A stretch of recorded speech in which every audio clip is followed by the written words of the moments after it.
모습을 어느 정도 준비하고 있었던 분들이 계시구나라는 생각이 들었어요. 민주당이나 진보당보다는 오히려 총선 이후까지 뭔가 준비하고 있는 모습이 아닌가라는 생각이 들었고요. 친박의 문제, 또 이 박근혜 위원장의 문제들도 저는 뭐 그런 식으로 자꾸 봐서 그런지 모르겠는데, 뭔가 이런 지금 갈등의 문제라든지 뭐 이런 것들도 대선을 염두한 어떤 그 준비된 모습 같은, 준비된 갈등 같은 그런 느낌이 들 정도로, 저는 앞으로 8개월이 너무 이제 긴 시간이고 새누리당이 자만해서는 대선을 실패할 수밖에 없는, 그 박근혜 안철수의 8개월 동안에 지난 궤적을 보면 계속 치다가 마지막에 한 번 이긴 거예요. 최근 8개월 중에 마지막을 보면. 앞으로 또 반대로 보면 이해창 대세론처럼 계속 이기다가 마지막 한 수준 남으면 질 수도 있는 상황이란 말이죠. 그렇기 때문에 지금 이 현재 상황은 박근혜한테 굉장히 유리한 상황이긴 합니다만, 긴 시간이 너무 길다. 그리고 그런 차원에서 지금 새누리당의 갈등은 저는 보수 지지층에서는 좀 위태롭게 볼 수도 있겠지만, 대선 가도에 있어서는 저는 어떤 준비된 갈등, 오히려 도움이 될 수 있는 갈등이 일찍 들어서. 예. 그럼 제가 하나만 더 질문 드릴게요. 지금 총선 결과가 후보자들 구도에도 영향을 미치는 주목할 필요가 있지만, 네. 민주통합당 등에서는 의석은 차이가 났지만은 지지율, 득표율 가지고는 뭐 경합성도 있고 해볼만 하다 이런 얘기를 하고 있는데, 이번 총선에 나타난 유권자의 지지율하고 이후에 대선 전망 어떤 유출을 해볼 수 있나요? 그동안에 보면은 지난 2007년의 대선과 8년의 총선 간에는 동아시아연구원 패널 조사 따르면은 46.7%만 동일정당 후보에게 했다고 하니까 변화의 가능성도 있고, 또 이번 54.3%보다는 투표가 높을 거 아니에요. 그래서 여러 가지 변수가 있긴 한데, 어떻게 보세요? 이번에 나타난 그 지지율 구도를 봤을 때, 구성을 봤을 때, 향후 대선하고 눈에 띄는 건 세대별 어떤 격차 갈등이었고요. 그 다음에 뭐 지역별로도 수도권과 또 비수도권의 뭐 뚜렷이 이제 다른 양상 이런 부분인데, 지금 대선 구도는 총선 구도랑은 좀 다른 양상인 것 같아요. 박근혜 위원장이 최근 안철수 위원장을 좀 앞서고 있는 상황도 쉽게 보면 수도권에서도 앞서기 시작했거든요. 문제는 박근혜 위원장한테 지금 어려운 상황은 그 세대별 격차 외에는 지금 없습니다. 세대별 격차가 20, 40대까지도 너무나 많이 지금 지고 있기 때문에, 그거 외에는 뭐 지역별도 호남을 제외하고는 고르게 지금 앞서고 있어요. 그러니까 총선하고 대선하고는 또 다른 게임인 것 같습니다. 제가 볼 때는 여러 가지 지표상에서 완전히 다른 게임이고, 다만 지금 세대별 격차를 어떻게 극복하느냐, 박근혜 위원장이 20, 40대, 결국 아까 지금 얘기 나왔던 부분 소통의 문제인데, 소통의 문제가 해결되지 않으면 적어도 40대를 잡아야 되는데 40대를 잡기는 좀 어렵지 않을까. 앞으로 남은 과제겠죠. 8개월 동안에 그 소통하는 정치인으로 좀 변하는 모습을 보여야 안정적으로 그 리드를 할 수도 있을 것 같다는 생각이 들어요. 저는 지금 얘기하신 그 부분이 네. 앞으로 박근혜 대 안철수 구도로 이렇게 짜여질 경우 저는 상당히 대비가 될 거라고 이제 봐요. 그 리더십의 어떤 표현의 방법이 있어가지고, 그러니까 박근혜의 그 상당히 좀 이제 수직적인 방식의 어떤 리더십의 표현 방식하고, 그리고 안철수는 아마 정치권에서는 상당히 아마 파격적으로 받아들일 만큼 어떤 소통, 좀 열린 소통의 어떤 방식, 뭐 또 미숙한 어떤 과정이 또 드러나고 뭐 어떨지 모르겠지만은, 아무튼 조금 그 부분에 있어 소통의 리더십 부분에 있어서는 좀 파격적인 모습으로 다가가고, 저는 그래서 그것이 주는 어떤 대비 효과는 전반적으로 대선에서 안철수한테 아무래도 좀 플러스 요인으로 많이 작용하지 않을까, 저는 좀 그렇게 보입니다. 근데 이게 전반적으로 이렇게 이야기를 한번 해보자면은, 저는 이 선거라는 것은 결국 지지하는 사람이 그 투표장에 누가 많이 나가냐 게임이다. 그런 면에서 그 이번 대선 같은 경우에서 지금 그 새누리당 내에서 뭐 경선 가지고 이런저런 이야기들이 있지만, 결국 마지막 후보는 그 박근혜 위원장이 후보로서 하고, 그것은 기본적으로 지금 이번 총선에서 받은 표 플러스 알파가 될 거다 이렇게 봅니다. 그게 그 50%를 넘기는 상당히 한계가 있을 것이다 이렇게 보이죠. 지금 이번에 54.3%보다는 최소한 그 대선 투표율은 한 60% 정도. 그렇기 때문에 지금 이 야당 내에서는 굉장히 그 낙관론이 있어요. 낙관론이. 이게 지금 민주통합당은 어떤 야당 사람들 만나고 있는데? 수도권이 한 15% 정도 예를 들면은 예를 들면은 작게는 10%, 15% 오르면은 이게 득표수에서는 엄청나게 벌어진다 이게야. 그래서 그 이길 수 있다. 다른 지역은 왜 득표율로 얘기하면 수도권은 득표율로 왜 얘기를 하네? 수도권도 득표율로 따지면은 통합진보다 화폐도 뭐 비슷비슷하거나. 아니 42%하고 이쪽이 47대이기 때문에 그 이기죠. 득표율로 봤을 때. 전체 합하면 정당 연자고 이렇게 해서 보면은 이기는데 하여간에 거기에서 투표율이 더 올라갔을 때는 그대로 굉장히 낙관론에 있는데 나는 바로 이 부분이 대선에서 질 수 있는 이제 그 가장 중요한 하나 자기들의 패착이 될 것 같은데 지금 현재 예를 들면은 뭐 어제 오늘 그 언론에 대선 후보 문재인, 뭐 영남 문재인, 그 다음에 뭐 당대표 춘천 이해찬, 그 다음에 뭐 원내대표, 그 다음에 이 박지원, 뭐 이런 식으로 해가지고 이 어르신들하고 중진 원로들이 합의를 했다는 거 아닙니까? 그래서 나는 이 새로운 정치를 바라는 지난 서울시장 재보선에서 기존 정치 세력에 옐로 카드를 주고 새로운 정치를 바라는 그게 국민 기심이고 시대 정신인데 이 부분은 완전히 역행하고 있는 거죠. 제가 볼 때는. 그래서 지금 이제 이러한 어떤 그 흐름이 깨지지 않으면은 저는 민주통합당 어쨌든 야권이 중심이니까 안철수를 데리고 오든 안 데리고 오든 이미 그 구도에 그 흐름으로 갔을 때는 안철수가 설 땅도 없어요. 그렇지. 그 구도에서는 안철수는 멘트야. 그러니까 나중에 메시지 좀 전해주고 몇 퍼센트 정도 얹어주면 되는 사람 이렇게 돼 있거든. 그렇죠. 그 그림이 전혀 현실적이지도 않고 불과 2달 전에 공천할 때 그 직원 나눠먹기 하다가 참패한 거 그 경험도 2달 만에 까먹은 거예요. 그냥 말도 안 되는 짓이에요. 아니 그래서 나는 아까 이야기 중에서 거기다가 이전에 조금 들어가셨다는 조금 더 줄 테니까 오라고 해서 아니 아까 이야기할 때 우리 호박석에서 한 대표한테 뭐 포장 문제, 포장 정치 아니야 했다는데 저 공천 그 민주통합당이 이번에 공천 실패한 게 어떻게 포장이 문제야?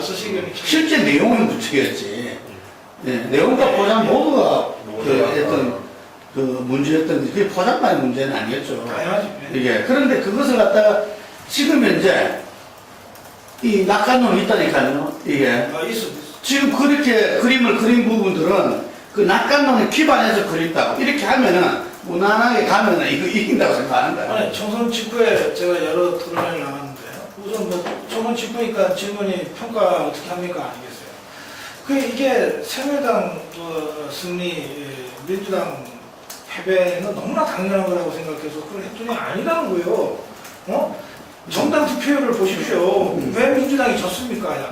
그러니까 그때부터 논쟁이 되더만요. 그러니까 지금 낙관론자들이 누구냐고 그러는데 나는 굉장히 많이 있다고 생각합니다. 한점 있어요 지금. 그런데 우리 저는 이렇게 봅니다. 이게 총선도 리더십이지만 대선이야말로 리더십입니다. 이렇게 보는 거죠. 총선은 255명의 지역구 후보자들을 지원하고 지휘하고 하는 리더십이기 때문에 어떤 면에서는 지역구 유권자들한테 그렇게 직접적으로 그 리더십이 이렇게 몸으로 와닿는 거가 없을 수도 있어요. 지역에 따라서는. 네? 그런데 대선은 대선 주자가 직접 모든 국민을 상대로 선거를 하는 거기 때문에 이 대선 주자의 리더십이 모든 국민들한테 1대1로 이렇게 조응되면서 이렇게 하게 돼 있다는 거예요. 그래서 총선보다 대선 주자의 리더십은 훨씬 더 직접적이다 이렇게 봅니다. 지금 박근혜 안철수 구도를 예를 들면, 근데 이 리더십에 있어서 중요한 요소가 말이에요. 이런 거 아니에요? 그러니까 리더가 갖고 있는 장점을 가지고서 이렇게 밀고 나가는 힘도 힘이지만, 이건 사람이니까 대선 후보도 사람이니까 이게 실수가 있을 수 있잖아요. 그런데 이 실수가 주는 타격이 어느 정도 큰 건가, 또 이걸 어떻게 극복해낼 것이냐라고 하는 거 굉장히 중요한 요소예요. 어떤 면에서는 손님 실수로 승패가 가려지는 거니까 어떤 면에서 실수를 덜하기, 또 실수가 나왔을 때 이거를 잘 리커버하기, 이의 게임이라고 할 수도 있어요. 그러니까 누가 더 잘할 거냐는 관점에서 보면 안철수도 꽤 뭐 여러 가지로 준비해서 뭐 과외 공부도 하고 있다 그러니까 뭐 잘할 어느 정도까지 따라가지고 있을지 모르겠는데, 어느 쪽이 실수를 덜하냐, 그리고 실수가 나왔을 때 이걸 어떻게 리커버할 수 있는, 이거는 과외 공부는 안 되는 거 아니에요? 이건 정말 예상 문제 내고서 찍게 해야 되는데, 그러니까 과외로 안 되는 대목이 있다, 이 대목이다, 그렇게 봅니다. 그래서 그 이번 총선에서 그 보는 것도 보면 새누리당인들 무슨 100% 완벽한 게 아니잖아요. 실수가 굉장히 많았죠. 오죽하면 무슨 공천하고 4일 만에 사람을 바꾸겠어요. 황당한 공천이 있었던 거예요. 그런데 이거를 교정하는 그 타이밍이나 이런 것들에 있어서 민주당보다 뛰어났던 거죠. 그러면 박근혜 안철수 또는 박근혜 문재인 이렇게 1대1 대결 구도에서 이 점, 그러니까는 실수가 안 나오고 실수가 나왔을 때 리커버하는 이 능력이라고 하는 점으로 보면 과연 박근혜를 따라갈 수 있겠냐, 이런 점들을 한번 같이 봤으면 좋겠습니다. 민주당이 예, 3자의 남만 좀 얘기를 해보죠. 총선 이후에 민주당의 모습을 보면 저는 뭐 계속해서 우려가 됩니다. 저는 실망스럽고, 일단은 총선 이후에 제대로 된 자성, 반성의 목소리가 제대로 나오지 않았어요. 한덕수 대표 사퇴하고 그리고 뭐 저 과도 제대 들어간 거 빼고는 뭐 사실상 뭐 책임의 원인이 됐다, 패배 원인이 뭔지 이거에 따른 어떤 진지한 성찰, 근본을 찾으려는 노력, 이런 것도 뭐 거의 뭐 없다시피 했고, 그리고 지금 아까 얘기 나왔던 지금 누구예요? 이해찬, 박지원 이제 담화 얘기 같은 거, 이런 거는 정말 아주 선진적인 지금 장면이라고 생각이 되거든요.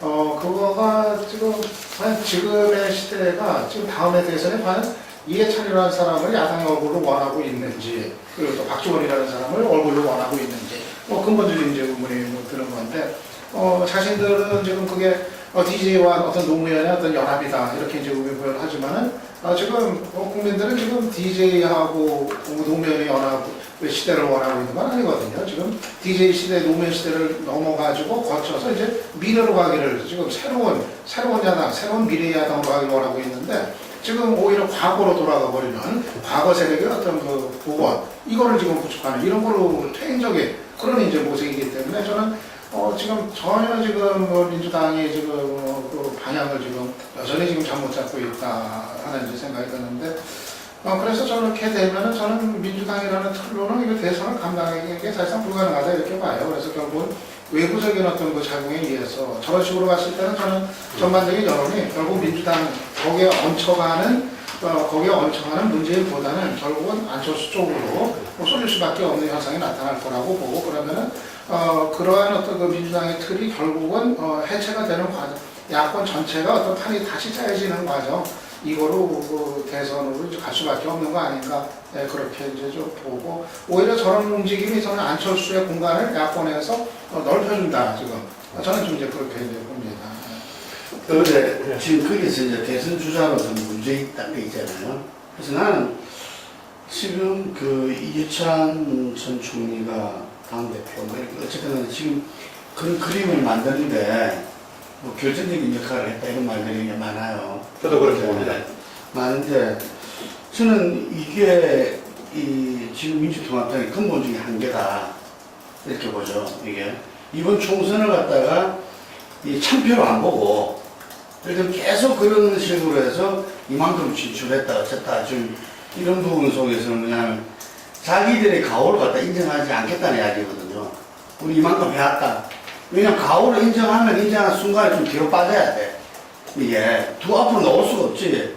총선에서 가오를 인정한 사람이 또 대선에서 내가 중심이 돼서 뿌리겠다 할 수가 없는 거예요. 그렇기 때문에 가오를 인정하지 않고 그 않는 어떤 근거들을 갖다가 계속 내밀면서 지금 이제 가고 있는 거거든요. 그리고 이따 당에서는 제가 제 친구 모 재선 의원도 니 탈당해라 그랬어요. 이게 니라도 탈당해가지고 지금 이 폭로해라. 민주통합당이 지금 이제, 지금 이런 엉터리 같은 모습을, 이랬던 그거는 제발 좀 이야기하지 말아달라던데. 하여간, 뭐 그런 용기 있는 놈도 없어, 예를 들면은. 그런데, 한 번 쉬었다가 이번에 재선된 친구? 예. 저는 그 뭐야, 그 친구? 누가 듣고 아니, 저는 그 문재인 그 당선자가 지금 이 국민들의 어떤 그 정서와 지금 이걸 갖다가 좀 착각하고 있지 않나 생각이 들어요. 이미 한 대표는 사퇴 대선 주자도 아니었어요. 하지만 어제 일간지 신문에 보면은 그 노무현 재단 그 이사회 하면서 활짝 서로 웃으면서 뭐 거기 밑에 캡션을 그 보면은 기자들이 자기만 하니까 자기 가까이 하면 한 대표도 나온다. 뭐 이런 식으로 하면서 지금 자기들이 그렇게 지금 아니 정치인이고 그것도 대선 주자라면 이 언론이 미치는 이 사진이 미치는 방향까지 다 생각을 해야 되는 건데 그거 진짜 그 사람들하고 당혹스럽게 만들더라고요. 또 한편으로 이게 어제 당혹스러움이 많았어요. 근데 저는 문재인 이 당선자가 저는 석고대죄해야 된다고 해요. 예. 이번 총선에서 민주통합당이 가장 그 PK 전투, 낙동강 전선을 했으면은 본인이 이번 대선 전초전이라면 민주당의 대선 주자는 문재인이었거든요. 손학규가 이미 가고, 그 다음에 문재인 대선 주자로 해가지고, 이 1대1 가상 대결에서 오차범위까지도 박영재가 가고 이랬다고. 그럼 명실공히 대선 주자로서 자기 총선을 치러야 되는 거예요. 석고 대전은 어떻게 하는 겁니까? 그 대선 주자로서 자기가 어떻게 치러야 되는가, 전략을 어떻게 가져가야 되는가, 이런 부분에서 일부러 그랬다고 모르지만, 안 그러면 진짜 이거는 이 실책을 범한 거죠. 예를 들면은 계속 거기에 묶여 있었다는 건, 그리고 그 지역도 부산의 중심도 아니고, 예를 들면은 그 지역에 있으면서 PK 전체를 아우르지도 못했고, 그리고 이 PK와 수도권의 어떤 연결을 해내지도 못했고, 그러면서 왕패를 갖다 가져왔던 거기 때문에 최소한 자수 기간을 갖고 말이죠. 그 다음에 대선 주자로 하는 건 아직 시간이 좀 남았잖아요. 그래서 저는 그래야 된다 보는데, 지금 이제 3자 단합처럼 대선 후보로 누구 이렇게 나오는 거는 이 사람이 갖고 있는 그 매력, 국민적인 어떤 이 지지의 원인, 이 부분들이 상당히 그 겸손함과 예를 들면서 거기에서 그 나오는 진지함 이런 것들인데, 이 부분을 갖다가 다 앗아가고 있는 것 같아. 이게 그러면서 당연히 포스트 노무현을 고민하고 해야 되는데, 자기는 다른 사람이다 하는 부분들이 같이 이게 맞물리면서, 저는 지금 아마 제 짐작컨대는 한 자릿수까지 떨어질 수 있다고 봐요. 혹시 아까 그런 차원에서 3자 연합이 대선 승리를 목표로 하는 전략이라기보다는 당 권력 투쟁에 당권자들로 가는 거 아니겠어요? 당사자들 입장에서는 아마 그게 이제 가장 안정적인 그림이라고 생각을 할 거예요. 다 이제 다 역전의 용사들이고 이제 경험이 풍부한 이제 인물들이니까 이해찬, 박지원, 그리고 그 위에 이제 문재인 얹혀지고. 나온 김에 먼저 야권을 먼저 시작해 버렸으니까 내부에도 안철수 빼고 좀 어떻습니까? 다른 사람의 이후에 시작을 할 건데, 정세균도 할 거고 할 건데 가능성이라든가 변수들 어떻게 보세요? 지금 지지율 지표를 잠깐 먼저 소개해 네, 그렇게 해서 야권 대선자 지지율에서 안철수 원장이 이제 그 선거 끝나고 대한민국을 부상한 반면에 문재인 이사장은 조금씩 하락세를 보이고 있고요. 네. 정세균 의원은 생각보다 어떤 큰 부침이 못 봤어요? 좀 대선 주자로서는 아직도 여전히 어떤 영향력을 보여주지 못하고, 유시민, 정동영 다 마찬가지입니다. 정동영 좀 낙선을 했기 때문에 조금 더 지금 동력이 떨어지는 상태고, 유시민 대표도 제 생각에는 원래 비례대표 좀 상위권에 진작에 들어가서 원내에서 뭔가 역할을 했었어야 된다고 보는데, 거기서도 자기 목소리를 못 내고 12번으로 원내 진입도 못하고 지금은 오히려 지금 당내 그 위기 관리하는 차원에서 이제 애를 먹고 있는 상황이라서 여러 가지로 어려운 상황이고요. 이정희도 안 나오죠. 이정희 대표는 저희가 이제 차기 주자에는 아직 포함 안 시켜 첫차기에 포함되어 있고요. 반면에 손학규 대표는 조금 주목을 받고 있는 것 같아요. 지지율이 안철수 원장 외에는 유일하게 지금 오르고 있는 상황이고요. 그래 봐야 지금 3, 4% 정도 수준이지만 그런 상황입니다. 이런 것 같아요. 대선 주자가 총선을 치렀잖아요. 그러면은 총선 결과가 나왔어요. 그러면 이 결과에 대해서 입장이 나와야 되잖아요. 그러니까 주요 정치 지도자는 그래야 되는 거예요. 총선이 딱 끝나고 나서 이 총선에 대해서 입장 정리를 한 건 박근혜밖에 없어. 네? 당 정상화 시키고 이번에 공약한 거 지키도록 하겠고 민생 행보에 집중하겠다. 그리고 실제로 움직이잖아요, 그렇게. 그럼 야권의 안철수 총선에 대해서 뭐라고 했어요? 뭐 얘기한 거 있어요? 문재인이 총선에 대해서 뭐라고 해요? 뭐 없단 말이에요. 그러면 이제 우리가 지금 야권의 대선 주자들이 어떻게 움직일 거냐 이 얘기를 하고 있는데 그러면 어느 누군가가 이제부터는 대선 주자들 모여서 움직이기 시작해 이렇게 합니까 정치는? 아니잖아요. 총선이 끝나면 그 총선이 끝나는 날부터 스스로 자기의 다음 국면을 자기들이 만들어가는 거 아니에요. 그죠? 그렇게 보면 지금 야권의 대선 주자들은 아예 대선 주자로서 자신을 자각하고 행동하고 있지 못해요. 굉장히 한가합니다. 그래서 이를테면은 이 참패, 전 참패라고 보는데 이 참패의 이 패배를 딛고 대선 승리를 갖고 와야 되잖아. 그러면 정말 절박하고 처절해야 되거든. 그래서 지금 유럽 5개국 무슨 정책 투어 갖고 있잖아요. 그게 굉장히 중요한 일이긴 하지만 그런 한가하게 보이는 일이죠.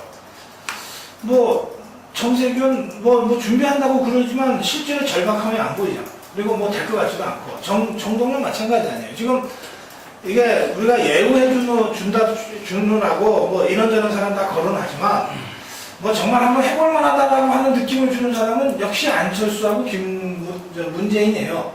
그죠? 근데 두 사람 다 총선에 대해서 도대체 어떻게 생각하는지를 이 사람들이 대중한테 설명을 안 해요. 이거 졌다고 생각하는지 아니면 이겼다고 생각을 하는지 졌지만 가능성을 본 선거라고 생각을 하는지 자신의 이 사상구 당선에 대해서는 뭐라고 생각을 하는지 모르잖아요. 그런 정치인이 도대체 어디 있어? 예? 무슨 초선 당선자처럼 말이죠. 그런 면에서 보면 저는 우리 이택수 대표가 쭉 거명은 했지만 이게 거명받을 자격이 있는 사람은 없다 지금. 무슨 그런 자격이 있는 사람이 요새 김두관 넣어서 안 해요? 네, 하는데요. 네. 1.5% 정도밖에 안 나와요. 몇 번쯤은 했어요 지금까지 6차 대상에? 총선 지나고 나서 바로 총선 지나 그 전에는 안 넣었었죠. 예, 안 굉장히 미미한 지지율 좀 될 것 같아요. 저는 야권 주자들 움직이면 아까 문재인 얘기 많이 먼저 나왔지만 하나만 더 하는 문제는 여전히 민주당이 이제 제일 1순위 주자이면은 이제 분명한데 가랑까지 이렇게 어떤 확장성의 가능성은 상당히 좀 이제 줄어든 이제 그런 상태고 더구나 민주당이 이제 규정이 되어 있기 때문에 민주당이 정말 새로운 모습으로 변화하지 않는 이상은 문재인도 이 바람으로 연결되기는 지금 어려운 환경에 좀 부딪혔다 이런 좀 그럴 것 같고 그리고 저는 김두관은 여전히 잠깐 조금 늦었다고 봐요. 지난번에 얘기했지만은 지금 하려면은 지난해 던지고 뛰어들었어야 되는데 너무 늦어서 이제는 문재인 아닌 대안이 결국은 이제 안철수 쪽으로 시선이 다 향하는 거로 바로 이어지기 때문에 거기서 김두관이 확고할 독자적인 공간은 대단히 좁을 수밖에 없을 거다 이렇게 보고 나머지 주자들은 의미가 그렇게 없는 주자들이라고 보고 손학규 같은 경우는 이미 손학규의 그 정점은 지난해 그 분당을 선거 승리했을 때 그때가 이제 사실은 정점이고 올리려면 그때 더 올렸어야 되는데 거기서도 이제 확장성의 이제 한계를 드러냈기 때문에 그 이상 가는 건 이제는 불가능한 이제 환경이고 좀 다른 역할이 맞지 않는가 이런 생각이 사실은 저는 한명숙이 워낙 지지부진할 때 차라리 손학규였다면 저거보다는 나았겠다. 이제 선거 도중에 그런 생각도 이제 하고 그랬는데 아무튼 뭐 그 정도일 것 같고 그리고 이제 저가 이제 뭐 안철수가 이제 뭐 되겠고 그래서 야권의 이제 주자들의 움직임은 저는 아까도 얘기했지만 결국은 이제 안철수의 그 가능성이 좀 가장 좀 커지는 쪽으로 이게 좀 가고 있는 거 아닌가 저는 그렇게 좀 총선에 대한 메시지가 어떠했는데 교정해야 되겠어요. 보니까 생각이 갑자기 나네. 문재인이 총선 후에 뭐라고 한마디 했어요. 그렇죠. 뭐라 그랬냐면 총선민을 받들어서 정권심판, 대선에서 정권심판하자 이렇게 얘기했던 것 같아요. 내가 그 얘기를 듣고 좀 황당했는데 그러니까 이런 거죠. 총선에서 정권심판에 실패했다. 그 여망을 우리가 제대로 수행하지 못했다. 그런데 다가오는 대선에서는 총선의 이 정권 심판론만으로 이길 수 없다고 하는 걸 절감했다. 따라서 정권 심판을 넘어서는 무슨 대안을 마련하기 위해서 이게 지금 이렇게나 나가줘야 되는데 이 사람이 총선 후에 그냥 다시 정권 심판 얘기를 하더라고요. 질문에 따라서는 답은 했죠. 중도를 좀 견인해야겠다는 얘기. 그 사람 질문하니까. 김두관이 너무 늦었다라고 얘기를 하고 있거든요. 뭐 흔히 김두관을 문재인의 대체제다. 네. 그건 또 뭐 김종인 전 비대위원이나 이런 분들은 박 위원장 가장 위협적인 보스와 김두관일 수 있다. 뭐 이런 이야기들을 이제 많이 했지 않습니까? 예를 들면 뭐 이장부터 시작한 어떤 인생 역정 드라마라든지 뭐 이런 부분들이 상당히 좀 이렇게 파괴력이 있다 이렇게 보는 건데 저는 그 작년부터 뭐 뛰어들어서야 된다 뭐 이런 부분들에 대해서는 뭐 그럴 수도 있고 뭐 알 수도 있는데 어쨌든 이번 총선에서 난 그 성적표에 자기는 받아들여야 된다 봐요. 이게 물론 도지사였지만 이게 옛날에 그 2010년도에 그랬거든요. 도지사들이 시도지사들이 강력단체장들이 야당을 정말 시정 도정을 잘해가지고 거기서 평가를 받아서 이렇게 이 수권 정당으로 모습을 보여줘서 이렇게 이 정권 교체하자 이랬었단 말이죠. 그러면 지금 인천 같은 경우에서도 워낙 어려운 상황이 그렇지만 그 송영길 인천시장의 시정이 정말 약간한데 수권 정당의 모습을 보여줘서 플러스 된 거는 하나도 없다고 봐요. 오히려 제가 듣는 이야기로는 이런저런 부분 때문에 상당히 어려움을 겪었다. 그러니까 이번에 송영길 심판론도 같이 나왔거든요. 이명박 심판론과 송영길 심판론이 붙어버렸거든요. 인천. 그래서 6대6으로 나눠지고. 이제 그럴 정도였다 이런 거죠. 그러면 그냥 경남에서도 예를 들면은 말하자면 대선 주자 정도가 될 수 있는 것 같으면은 우리 예를 들면 총선에서 누구 밀어주고 예를 들면 우리 지사 뭐 대선으로 청와대가 뭐 예를 들면 이런 분위기의 형성이 내줘야 된다고 전혀 없었다는 얘기죠. 자기 옆에 있는 뭐 특보 뭐 그 다음에 무슨 비서실장 이런 사람 나가가지고 어떤 사람은 경선에 본선도 못 올라가고 하여간 전부 다 지리밀려라 끝났어요. 그래서 나는 이 결과를 정치인들은 잘 제대로 받아들여야 된다. 근데 이건 이거고 아까 총선 대선 따라오라 해서 그 사람들도 총선 따라오고 이제 본선장 열심히 하면 된다. 미리 준비한 게 있기 때문에 미래는 있으리라 봐요. 이게. 그런데 또 한 시각은 뭐냐면은 도의회를 그 새누리당이 장악하고 있거든요. 도의회를 상대방이 장악하고 있으면은 더 이상 할 일이 별로 없어. 할 수 있는 일이니까 모든 게 다 이렇게 제한되어 버리기 때문에 예, 그렇기 때문에 그 돌파고 다 이런 이야기도 있어요. 이게. 그런데 하여간에 저는 이 본인의 어떤 계획과 이런 것보다도 정말 야권 전체 정권 교체에 자기가 보탬이 되는 역할을 찾아야 된다. 정말 지금부터라도 도전을 열심히 해가지고 지금 이제 그 득표를 더 높이든지 이게 아니면은 정말 자기가 생각하는 어떤 이 대선 주자의 어떤 국민 드라마의 어떤 흥행을 높일 수 있는 뭐가 있다면 하든지 하지만 전체적으로 봤을 때는 좀 승리편 놓은 거 아니냐 이렇게 본다. 방금 정권 심판론 관련해서 인천 얘기를 했는데 어제 그 정우택 하도 얘기를 보니까 구치소에서 뭐 이시종 중심으로 한 이시종 심판에다가 그 또 지방의회 이쪽 민주통합당이 다수를 차지하고 있으니까 오히려 그런 분위기가 있었다라고 얘기하더라고요. 그래서 좋겠더라고요. 이제 지방 권력을 2년 전에 민주당이 글쎄요, 상당 지역에서 가져간 것이 2년이면 심판론이 몫이거든요. 그러니까 그런 점들도 이번에 각지에서 민주당 후보들이 좀 적지 않은 부담이 됐을 거예요. 더구나 지역의 경우에는 지역 개발 사업에 대한 그 공약의 실천이 굉장히 중요한 부분인데 해준 게 뭐가 있느냐 이런 얘기가 나오고 하고 해서 강원도도 그렇잖아요. 강원도도 재물세에서 한 일이 없다. 예. 그러니까 억울하지만 받아들여야 된다고 생각합니다. 억울하지. 그 야권 관련해서 후보 관련 또 얘기할 게 있습니까? 없으면 다시 저기 정리하고 넘어가죠. 박근혜 아까 얘기한 말았는데요.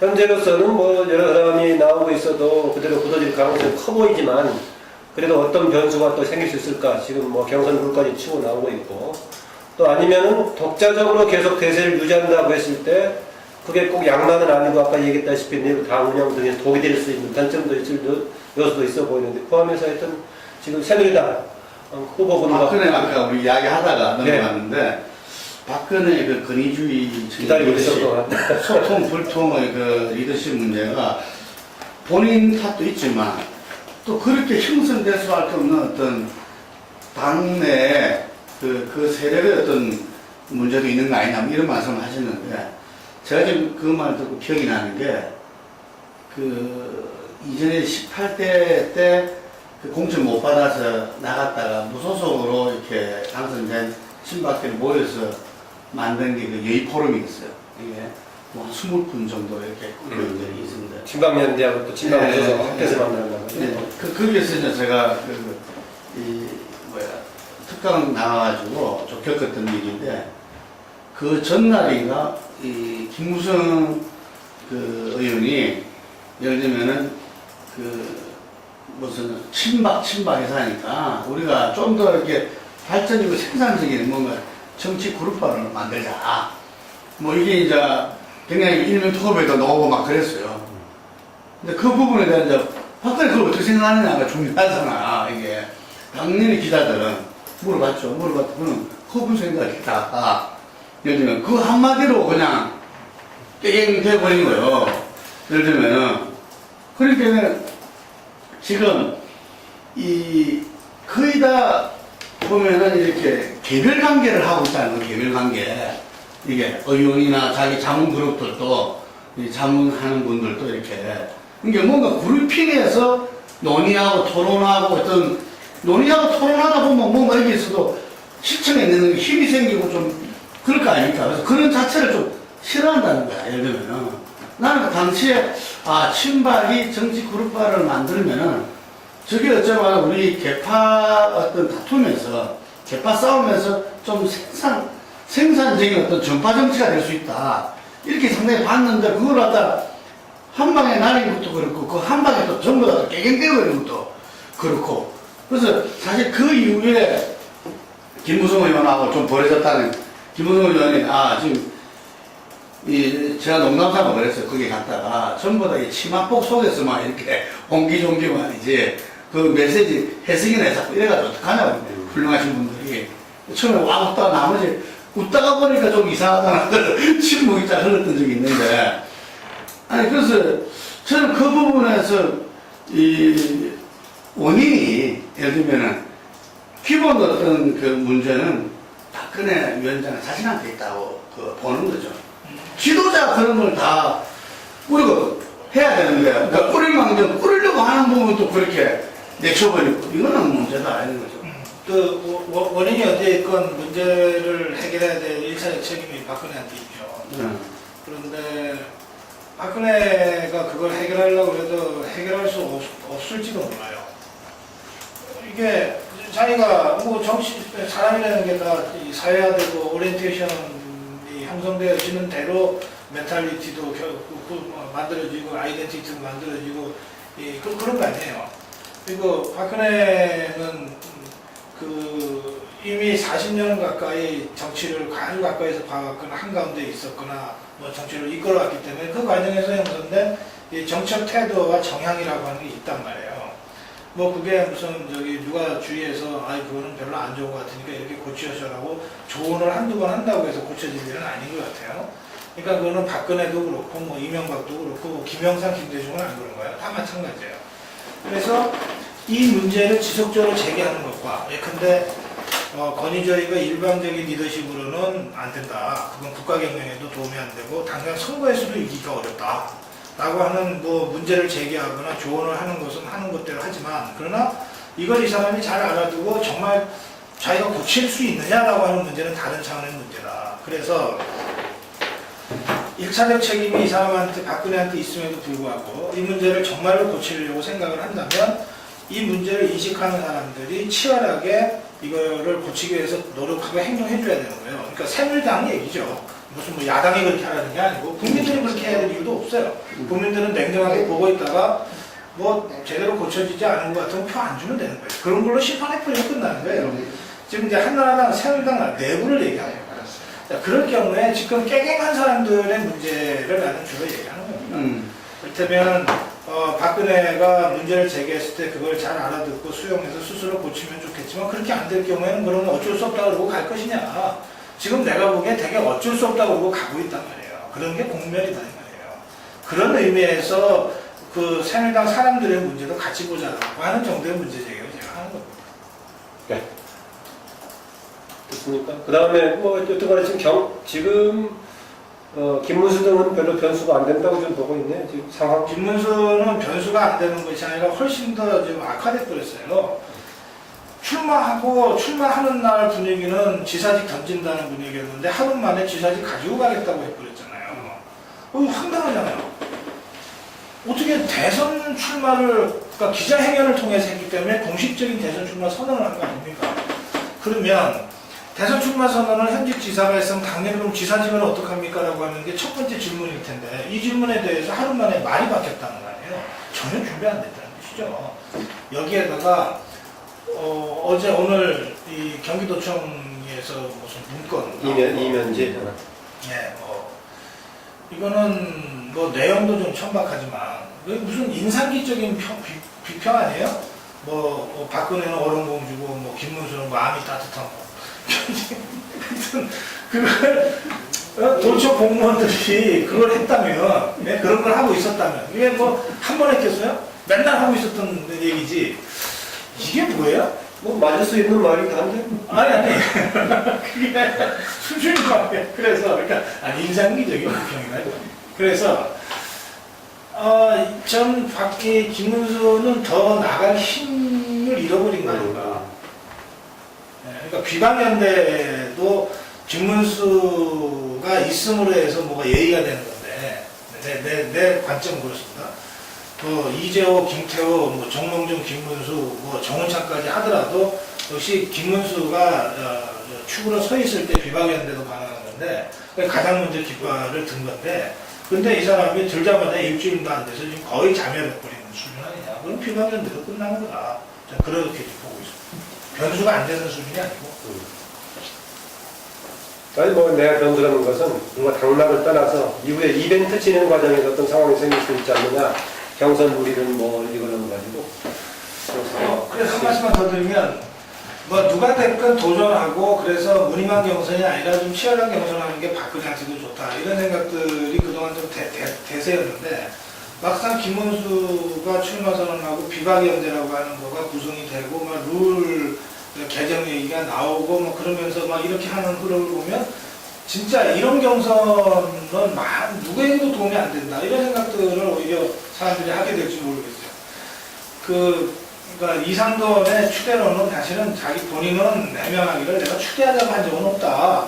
그러나 뭐 워낙 게임이 안 되는데 뭐 그런 추대될 수도 있는 것 아니냐 이런 정도의 표현을 한 것이다라고 해명합니다만은 사실 이런 생각은 말만 표현을 안 부리지 이런 상황이 계속되면 새누리당 당원들이나 국회의원들 상당수가 이렇게 할 바에야 차라리 라는 생각을 할 수도 있다. 원래 추대단이 다 그런 스타일이었나. 2002년에 이해창 추대로도 해봐야 그 뻔한 거니까 취재하자 그런 거였는데. 그러니까 이 김문수의 이번 선언은 내가 보기에 준비되지 않은 선언이고 그렇기 때문에 굉장히 좋지 않은 영향을 본인에게나 당에다가 지금 주고 있을 것 같다.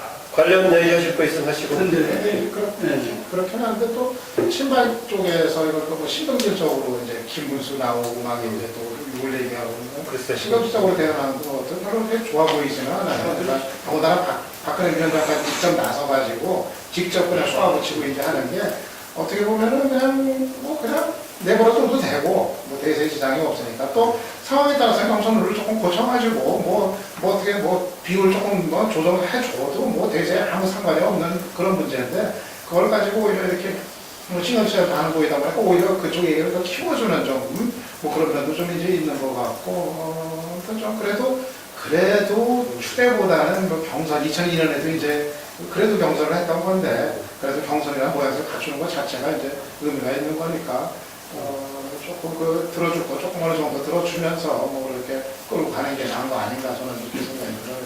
네. 저도 그런 느낌 들었어요. 뭐 밖에서 보기에서는 2007년에 그 민감한 기업을 이해 못할지도 모르겠지만 룰 바꿨다고 해서 대세 시장을 먹고 하는 건데 뭐 조금 차분하게 대응하면서 한번 검토해보자는 정도로 했으면 괜찮을 것 같은데 선수 뭐 룰 이렇게 나와가지고 진짜 잘못된 것 같았어요. MB하고 경쟁하는 과정에서 예를 들어서 그런 문제가 났으면 진짜 민감하니까 이거 영향이 클 수 있으니까 그럴 수가 있는데 워낙 뭐 상대가 안 되는 건데 그까지는 룰에 대한 트라우마가 글쎄. 있는데 근데 이게 뭐 나도 그 얘기가 나오자마자 그 방송에서는 박근혜가 다른데 5명한테 당신들이 제일 유리한 룰을 갖고 와라. 그것도 수행해 주겠다고 하면 간단한 문제인데 라고 내가 논평을 했어요. 그러나 이런 점이 있어요. 이재호가 지난 3년, 4년 동안 이 여권의 2인자로 실세로 하면서 내내 했던 얘기들이 있습니다. 뭐냐면 이명박도 내가 만들었다. 그때 이명박과 함께 만든 배지 5명밖에 없었다. 그러나 만들 수 있었다. 그러니까 지금도 반박 연대 구성하면 그리고 결국 당에서 제대로 된 경선만 하면 이길 수 있다. 이 얘기를 불과 얼마 전까지 했어요. 친이들 만나서 맨날 그 얘기 항상 했어. 그렇잖아요. 네? 그러니까 그런데 지금 그 구도대로 지금 가고 있는 거는 뭐 반박 감호해라를 가지고 뭐 비박이고 반박 감호해라를 하고 그다음에 룰 가지고서 딱 그 고리 걸고 그런 한판 해보자는 거 아니에요. 그러면 이거 좋다 뭐 당신들 제일 원하는 방식대로 해줄게. 뭐 그래봤자 대세에 관계없다라고 통 크게 하자는 생각을 하면서도 동시에 뒷머리가 좀 땡기긴 땡기죠. 이게 뭐 어떤 무기가 나올지 모르는데 그런 점에서 지금 저는 박근혜나 친박의 반응이 좋다거나 이런 것은 아닌데 이해할 만하다. 지금 그동안의 정황을 봐라. 이 사람들이 당선된 게 불과 한 달 정도 안 된 거다. 사실은 따지고 보면. 그게 조사된 적이 없죠. 예를 들면 한나라당 경선, 새누리당 경선의 룰에 관한 조사된 건 없는데 제가 느끼는 그 중에 하나는 작년쯤이었어요. 김문수 지사 대 박근혜 위원장 양자대결 구도를 해본 적이 있었고 오 시장도 저희가 대입해서 했는데 대략 뭐 50대 30 내지 50대 35 정도 나왔어요. 그거는 무슨 얘기냐면 양자대결을 할 경우에는 야당 지지층이 김문수나 오 시장을 이제 지지한다는 거죠. 그러니까 비박 지지층이 분명히 존재한다는 걸 알기 때문에 지금 다자구도에서 형편없이 지는 것보다는 그렇게 큰 열세는 아니다. 예를 들어서 50대 35가 뭐 조금 더 이 지지율이 오고 가면 박빙으로 갈 수도 있는 거거든요. 그러니까 역선택까지는 아니더라도 비지지층에서 참여한다면 네. 일정하게 나올 수 있다. 네, 그런 점을 아마 이제 노림수로 보고 김문수 지사는 좀 그 방향으로 국민한테 전체가 참여하는 오픈 프라이머리를 얘기했던 것 같고요. 그 박근혜 위원장은 그런 트라우마가 있기 때문에 아무튼 일단 거부를 하는 모양새였고 저도 준비가 안 됐다는 측면은 여러 장면을 보고 좀 느꼈어요. 왜냐하면 그 김문수 지사의 이 가까운 의원들이 상당 부분 낙천되거나 낙천했어요. 이분들의 페이스북 제가 친구들이 많아서 보면 굉장히 초조함이 많이 느껴졌습니다. 이분들이 낙선한 다음에 오히려 더 초조해서 김문수 지사를 움직여서 가능성이 좀 저는 있다고 봅니다. 그래서 준비되지 않은 채 그냥 출마 선언을 해버린 거죠. 그리고 나서 경선룰을 얘기를 했었는데 양자구도에서는 한번 해볼 만하다 하다라고 아마 얘기를 했을 것 같고 그런 차원에서 박근혜 위원장의 감정선을 건드리고 경선을 얘기하니까 탈당한 적이 있지 않느냐 뭐 이런 얘기까지 하면서 결국에는 좀 감정적으로 대립하게 됐고 뭐 여러 가지 안 좋은 상황이 되다 보니까 지지율이 한 2, 3일 전에 이제 출마 선언한 다음에는 3%까지 가까이 나타났었어요. 1%대에서 굉장히 많이 오른 거죠, 개인적으로. 근데 그게 지금 많이 또 빠졌습니다. 2%대 초반으로. 그런 차원에서 보면 지금 굉장히 90점 역할을 하기에는 좀 어려운 상황이지 않나요? 하여튼 제가 볼 때는 이분은 경선 룰 부분 같은 경우도 일반 국민으로 볼 때는 일리가 있는 게 아닌가. 지금 이제 김문수, 이조, 정몽준 등이 하는 말이 새누리당 완전히 이제 박근혜 다니는데 또 그 부분을 바꿔야 그래도 뭐 이게 게임이 되지 않나. 뭐 이런 부분들이 그냥 생길 수 있을 것 같아요. 그게. 그런데 지금 새누리당의 분위기는 아까 우리 보아 지적한 대로 최근에 어떤 친박의 핵심을 만나보니까 한마디 한마디 하는데도 굉장히 두려워하는 거예요. 예를 들면, 이 말이 자칫 잘못해가지고 박 위원장한테 전해졌을 때 자기가 받을 수 있는 어떤 부분들을 굉장히 두려워합니다. 예. 지금 당시에 깨갱했던 사람들, 그때는 완전히 한나라당 내 야당의 어떤 이었는데도 그랬는데, 지금 이제 사람들이 받는 이번 공천 과정 통해서라도 확인되었고, 굉장히 아주 엄청날 거야, 그 부분이. 그래서 그 부분하고 이 국민 드라마 같은 어떤 경선을 만들어내는 거하고는 이 모순이죠, 서로. 네. 이걸 어떻게 극복해내느냐에 달려있다고 봐요. 오늘 이태수 대표가 또 좋은 지적을 했거든요.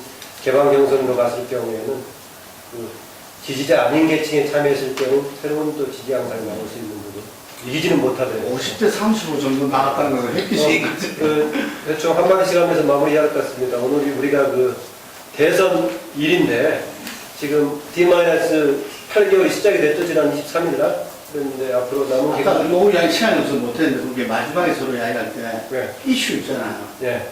그거는 그래서 그걸 포함해서 제가 그래서 앞으로 남은 8개월 기간 동안에 정치 일정상이라든가 아니면은 후보의 어떤 움직임의 변수라든가 아니면은 정책적인 틀에 도출된 이슈 같은 것이 어떤 변수가 있을 수 있는가 이것을 지금 정확하지 않은 거니까 크게 몇 개의 분기점이 있을 수 있더라도 정도 한 번씩 하고 마무리하도록 하죠. 뭐지 심판론 갖고는 대선 치를 수 없어요. 그리고 자기 이슈, 자기 어젠다가 없는 후보가 힘있게 레이스를 완주할 수도 없어요.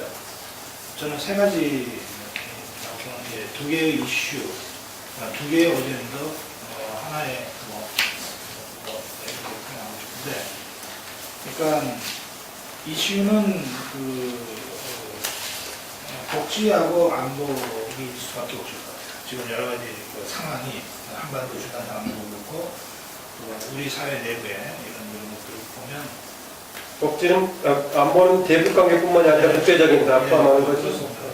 통일외교 안보 이슈라고 우리가 흔히 부르는 그 한마디로 그냥 안보 이슈라고 하고 하나는 이 복지가 지속 가능 복지여야 되기 때문에 성장과 복지의 관계를 포함한 복지 이렇게 해야 됩니다. 이 두 가지 이슈에 대해서는 정당 차원에서는 주자들 입장에서는 어쨌든 정돈된 입장을 제시해야 된다. 이게 없으면 아예 낄 수가 없다. 이런 생각이 들고요. 하나의 어젠다는 역시 민생인 것 같아요. 그러니까 이게 복지와 겹치는 거긴 하지만 그러나 이거는 행보로 나타나는 거기 때문에 좀 따로 좀 고민을 기획을 따로 해야 된다고 생각하는데 민생행보는 지금 박근혜가 제일 먼저 스타트를 했고 사실은 손학규도 민생행보 한다고 하고 있고 이 주자들이 다 민생행보를 할 거라고 봅니다. 그런데 민생행보의 핵심은 진정성과 상호소통성이잖아요.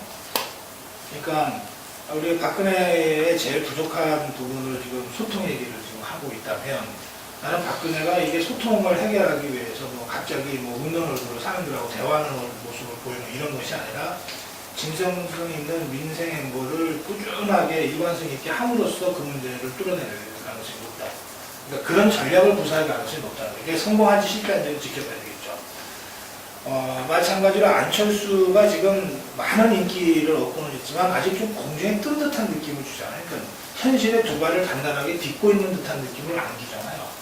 이 막연하게 좀 불안한 느낌을 해소하는 제일 좋은 방법도 안철수식 민생 행보에서 아마 답을 찾을 수 있을지 모르겠다. 이렇게 좀 봅니다. 문재인이 갖는 좀 지나치게 좀 이 선비기질적인 그런 면에서 좀 대중성이 부족하고 좀 스킨십이 부족하고 좀 추진력이 부족하고 하는 문제를 해결할 수 있는 제일 이 좋은 이 정치 기획도 말하자면 문재인식 민생 행보를 좀 힘있게 하는 방식으로 푸는 것이 좋지 않겠다. 이렇게 생각합니다. 그래서 저는 여야 모두 이 주자 수준의 다양한 자기 색깔을 잘 살린 민생 행보, 이 경쟁으로 가는 것이 불가피하다. 그렇게.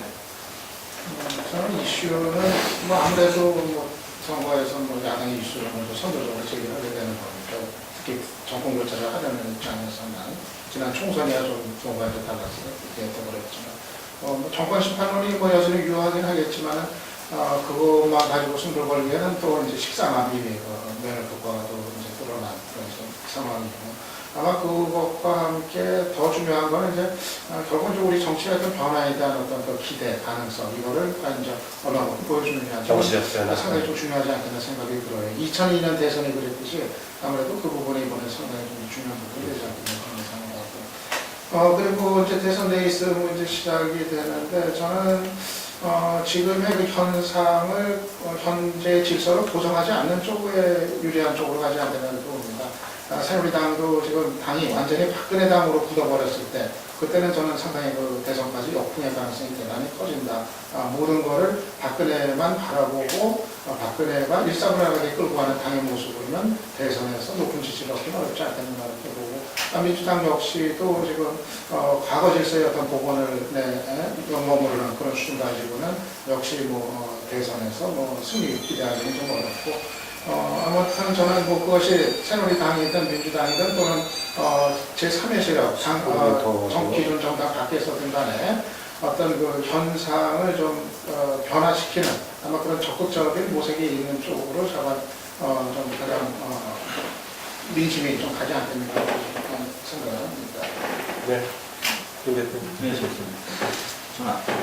저는 이슈와 관련해서 공감을 하고요. 변수 한 가지만 말씀드리고 싶어요. 안철수에 대한 변수가 저는 가장 큰 변수라고 보고요. 안철수가 민주당을 입당하느냐 안 하느냐, 입당할 경우에는 언제 할 것이냐, 입당 안 할 가능성이 더 커 보이긴 하지만 입당을 안 한다면 또 야권에서 단일화가 화학적인 단일화, 연대가 가능할 것이냐 쉬워보지는 않습니다. 그리고 이 과정에서 서로 간의 공격, 공세, 또 내상도 있을 수가 있고요. 그런 과정이 쉬워 보이진 않는다라는 생각이 들고요. 그리고 안철수에 의한 야권 연대가 지금 가장 큰 변수고 이쪽 새누리당과 대진표가 어느 정도 짜져 있다고 이제 본다면 안철수 변수가 가장 큰 변수 그리고 가장 어떻게 보면 유일한 변수일 수도 있을 것 같고요. 안철수 변수가 가장 큰 변수일 거라고 생각합니다. 네,